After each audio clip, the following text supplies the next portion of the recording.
everyone. I hope that you all are having a fantastic day, and thank you so much for joining the first episode of Grab Your Keys with Sue Meitner. I am super excited to have all of you here with me, and I thought what better way to start the first podcast would be to tell you a little bit about me if you don't know anything about me. So, my name is Sue Meitner. I am first and foremost a mom of two children. I have a 21-year-old and an 18-year-old, and I am in the mortgage industry. How did I get into the mortgage industry is a super long story, and I'm going to go into that with you a little bit, but I'm going to give you the short version, and then what I'm going to do is answer the questions as I have people on this podcast. I hope that you'll get a nugget, at least one or two or three nuggets that you guys can implement so that your business is better or more successful than it is today. And that is where we are going to go with Grab Your Keys. So, about me. I am a mortgage person. I have been pretty much everything from a post closer to a salesperson, to an underwriter, to a manager, to the CEO of my own company. And that all started in 1992. So I was single by myself and or with my family, my parents, and right out of college. And I decided to be a mortgage person. And to be a mortgage person, there is no way to learn mortgage except for to jump in with both feet and to start. So I started in operations and I learned how to spell mortgage. That was the first, believe it or not, thing that I had to learn. And then I learned what a mortgage was. And as time went on, I wanted to help more people. So I started to give people loans for their houses. And in 2009, when I had a 9-year-old and a 6-year-old, I decided to open up Centennial Lending Group, which was a correspondent lender. And I was one of the only female CEO women in the United States to run a mortgage bank, a non-depository mortgage bank. And that was really hard because in 2009 and 2010, the economy wasn't that great and it was very regulated. And we had just gone through a crazy bubble. And I thought that if there would never be a better time for me to do it, and I really wanted to help my clients. And as time went on, I pretty much grew that business with specific keys to success. And I was able to walk through a lot of doors that would have never been available to me if I didn't have that experience, which I'm totally blessed and thankful for. I think that it's fantastic that today is our first episode and it's International Women's Day because I think that women really have a great amount to offer the communities that they live in. They're moms, they're great workers, and when you're able to put everything together, it really does take a village at times.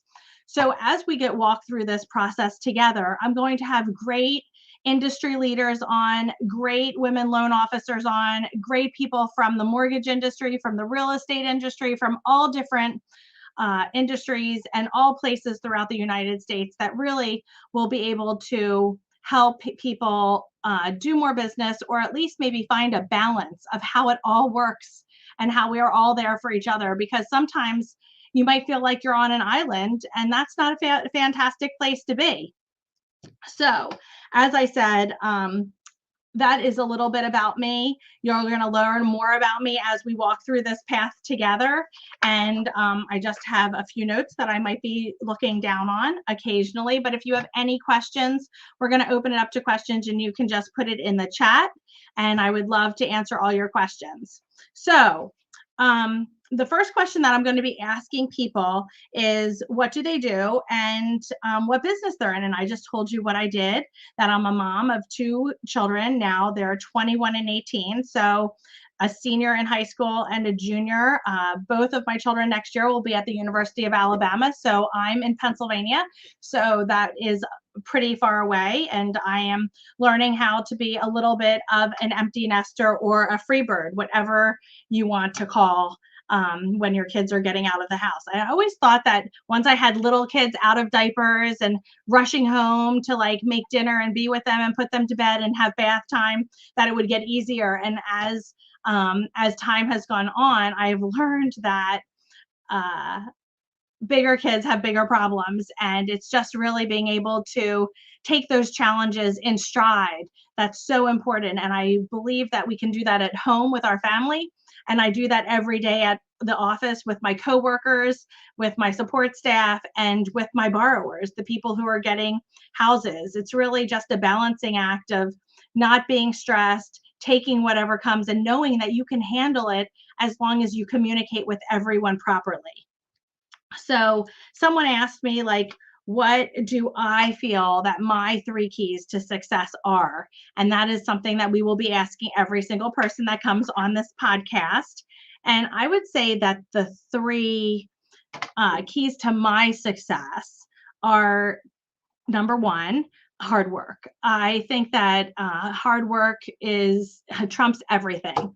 If you work hard and you have systems and processes in place, you can succeed in anything that you put your mind to, as long as you're working hard and you know that you're doing everything in your everything to um, get the deals done, doing everything to better yourself, that you're doing the marketing. And sometimes you need to be comfortable with feeling uncomfortable.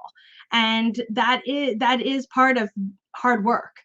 Making sure that whatever goals you have, if you have to call 10 people by the end of the day, that you're going to work until you call those 10 people and not just push it off till tomorrow. Pushing something off till tomorrow will just make it be a constant push to the next day and the next day and the next day. So the first key to success is hard work. The second key to success that I think we should talk about is confidence. Having confidence really allows people to have if I have confidence in me and that I can get deals done, then that allows the realtors to have confidence. That allows the borrowers to have confidence. That allows my team to have confidence that no matter what the challenge is going to be, we're going to figure it out, and we're going to figure it out together. So having confidence, even having confidence in an early age, to teach our teenagers and our youngins and our kids and everything to have confidence in themselves, because with hard work, opportunity, and determination, they can do anything they want. That's one thing that I believe that I've always had, is I've had a family that has told me if I need anything or want anything, that I can do it, and if I set my mind to it. And when I went to school, I also had a background that they told me that I could do whatever I wanted to do and be whoever I wanted to be, as long as I put my mind to it. And that is really important. So confidence. So we have hard work and we have confidence. The third one is to have fun. I always think that we need to laugh, and laughter can cure everything. And I get teased by my friends sometimes that I need to not talk about the silver lining. But there's always a silver lining when we look. And if we handle things with humor, even in a stressful situation, knowing that we are between hard work and confidence, we're going to figure it out. Laughing can fix so much. It's so good for our souls, and it's so good for home and work. And sometimes you just got to laugh. And I laugh at my TikToks. Everyone thought that being comfortable, being uncomfortable, and doing TikToks about the mortgage industry or about anything. When our team might be having a difficult day or we need to laugh a little bit, we'll do a TikTok. And you know what? When we all laugh, we all feel better together. So I would say that the three keys, and there's so many keys that we're going to be going over in this podcast, but the three keys are confidence, hard work, and to have fun. And I love doing all of those things. One of the other questions that I'm going to be asking our guests is, who do we admire? And I like to say that I admire my parents. I admire my parents for the marriage that they have, and for the way that they've raised my brother and I, that they have given us confidence. When we've needed or wanted to do something, they've backed us on doing that. And they've told us that we can do anything that our mind set on. And that's super important.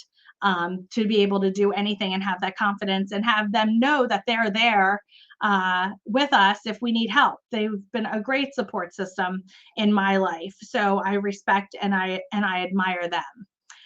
Which is super important. And I would say that I really respect and admire Oprah Winfrey. I was definitely someone who came home in the 80s and 90s at 3 o'clock in the afternoon, and at 4 o'clock, Oprah was on, and I watched her and I watched how great she was in her interviews and talking to people and getting to know them because of the vulnerability they showed and how she was able to get them to open up to tell their stories. And I hope that over the next couple of weeks or months or years being on this podcast, having the guests on, I'm able to get them to share what their vulnerabilities are so that you can share and see how their success was gained.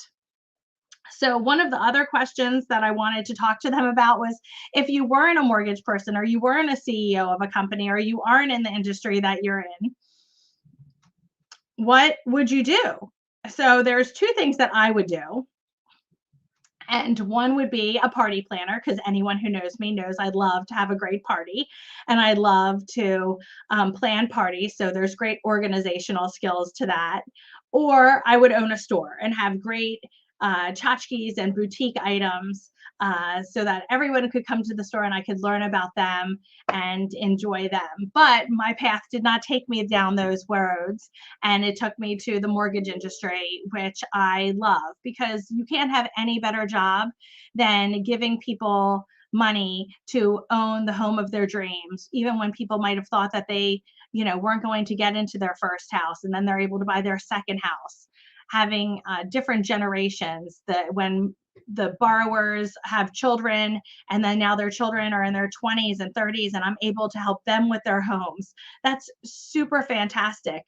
The other thing that I love is when we have new loan officers or any kind of loan officer come to Centennial Lending Group, and we're able to change their lives by the tools that we have so that they're able to do more business because of the culture that we have.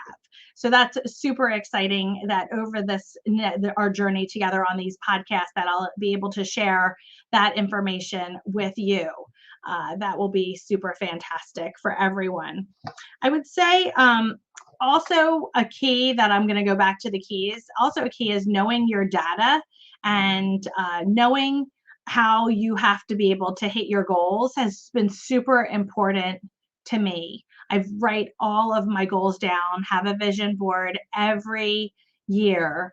And when I get down or distracted, which we all get down and distracted at times, I'm able to focus on that vision board or focus on what my goals are. And it brings me right back to reality, that it might just be a bad telephone call or a bad day or just a mood that somebody may have put me in, because we all have those days, and we have to be real with each other and say that we can have bad days and that's okay. We're all real human beings and we're all here, to realize that. And I think that a lot of time we don't give each other enough credit for having a bad day. Sometimes we always try to be positive and upbeat, and sometimes we can't do that 365 days out of the year, and that's okay.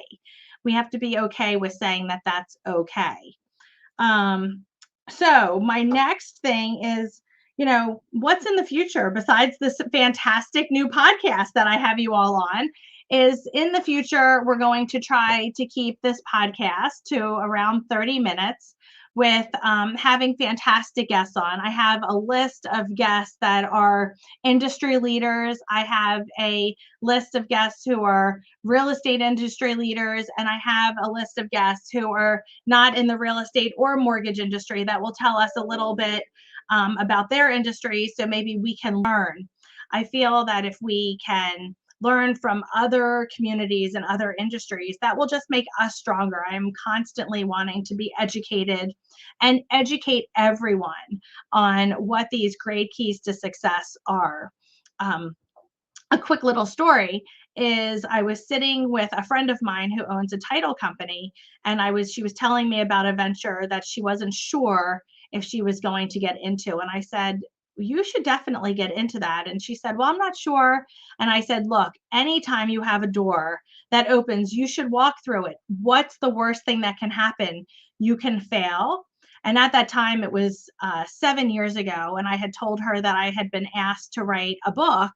And I just wasn't sure if I wanted to write that book with everything that I had going on in my life. And she said, Sue, why are you not taking your own advice? Why are you not writing that book? And I said, well, because I have so much going on. She said, but this is a great opportunity. Why do you not just walk through it? And what's the worst thing that can happen? You fail. And I took her advice and I wrote that book 7 years ago. I can't believe how time flies. And that book is Crazy Lucky Girl, Do You Have the Keys to Success? Hence why we have the Grab Your Keys, because I love keys. I love keys of all shapes and sizes, because you never know what's behind that door and you have to walk through that door to see what's there. So I'm trying this thing called a podcast. So I'm hoping that all of you enjoy it and join us. I thought that the best thing to do was tell you a little bit about me before I start bringing the guests on. And I look forward to seeing you in 2 weeks. But for right now, let's open it up to questions and see if anyone has any questions on anything that I spoke about today. And sky's the limit. Even if you have a question of something I didn't touch on today, you can feel free to put it in the private chat or comments, and I would be more than happy to answer any of your questions about the podcast, about being a woman CEO. I read something somewhere the other day that said that there are more men CEOs by the name James than there are women CEOs in the United States. I thought that was like crazy, crazy trivial information. So, but all those good little tidbits are good. So, it definitely does take a village when you're a mom working and trying to balance everything at the same time. We're going to talk about that. We're going to talk about how to advance your business. We're going to talk about if you're stuck in a rut, how to get out of that rut. And if you have any comments about what you'd like to see in this podcast, we're here for you.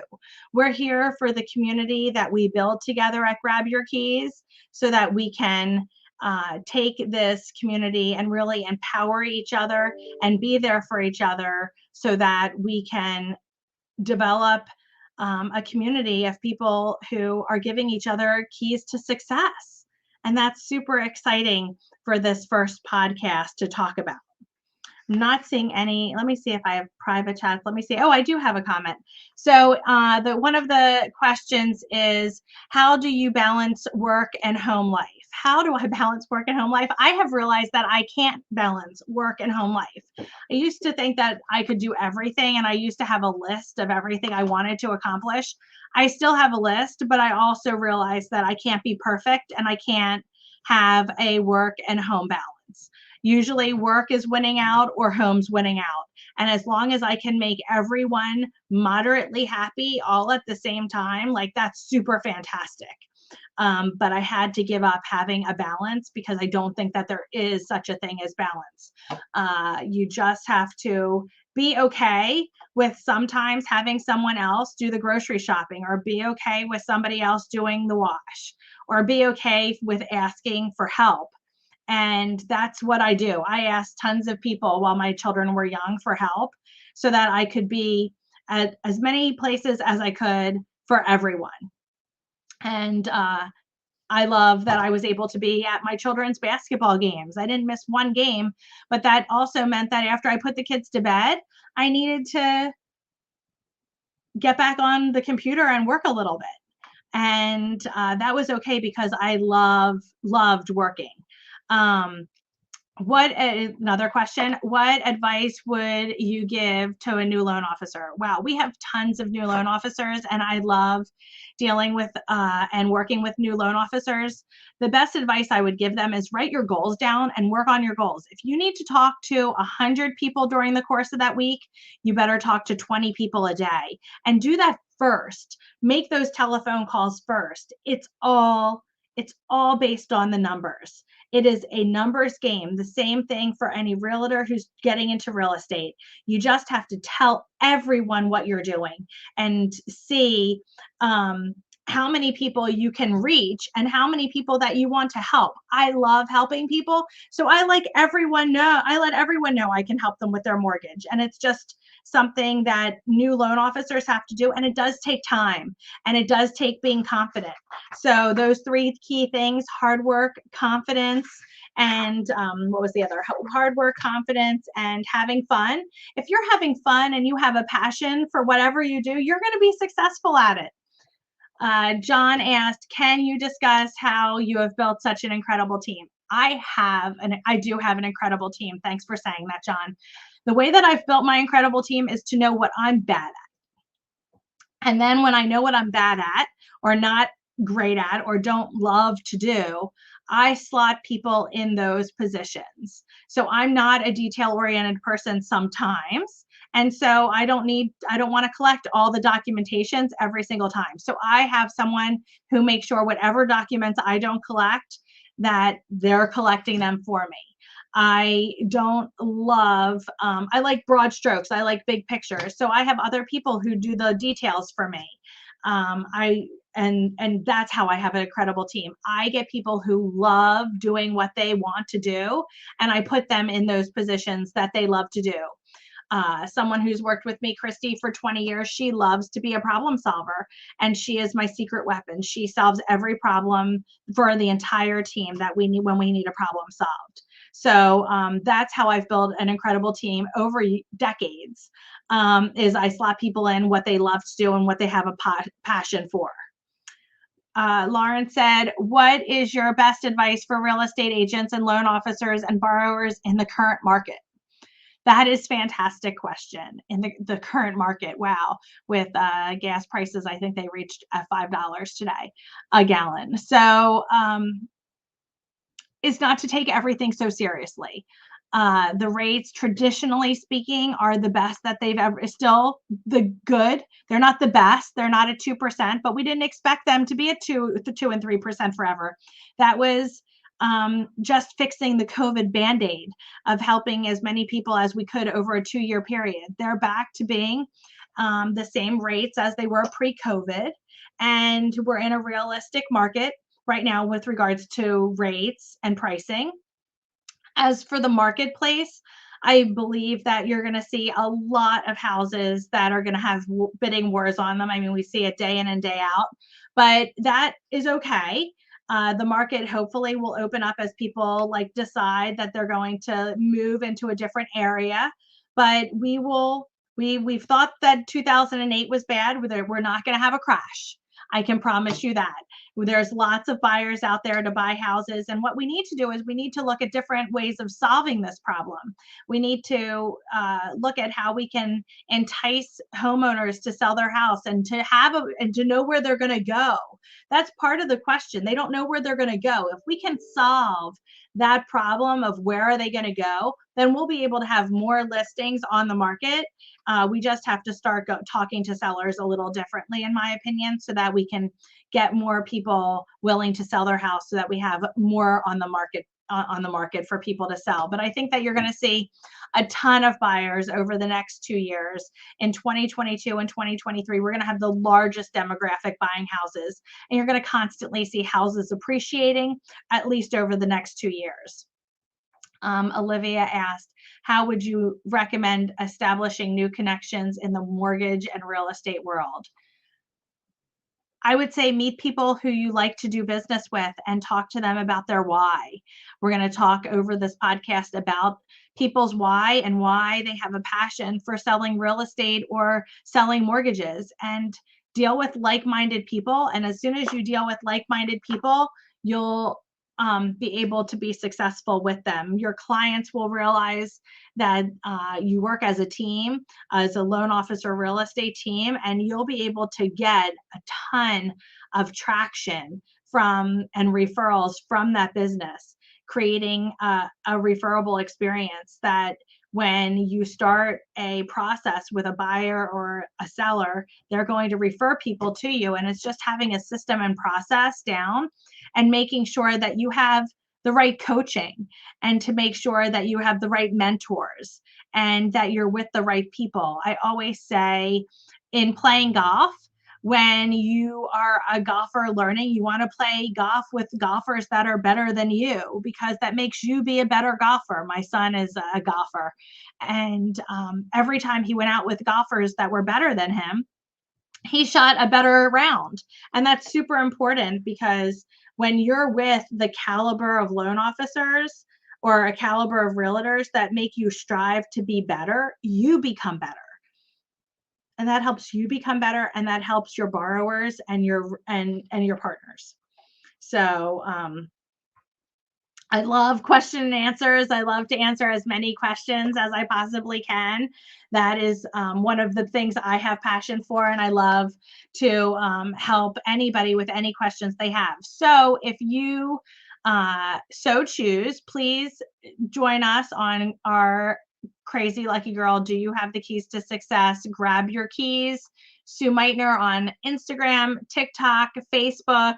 We can put the link below so that you can easily connect with us, and anything you'd like to see on this podcast, we are here to help support you and help you find your keys to success and get the nuggets that you need to be successful. So thank you all for joining me on our first. Hopefully I didn't say or talk too much, but I appreciate you being here. And next time we're going to have a super fun guest. I can't wait to start the marketing for them. You're going to love her. She's going to give you a lot of great nuggets on her success and what's made her so successful. So look out for all that information. And as I've promised, I'd keep it to 30 minutes, and I have. So have a great day. Go out there, write your goals down, and grab those keys to success.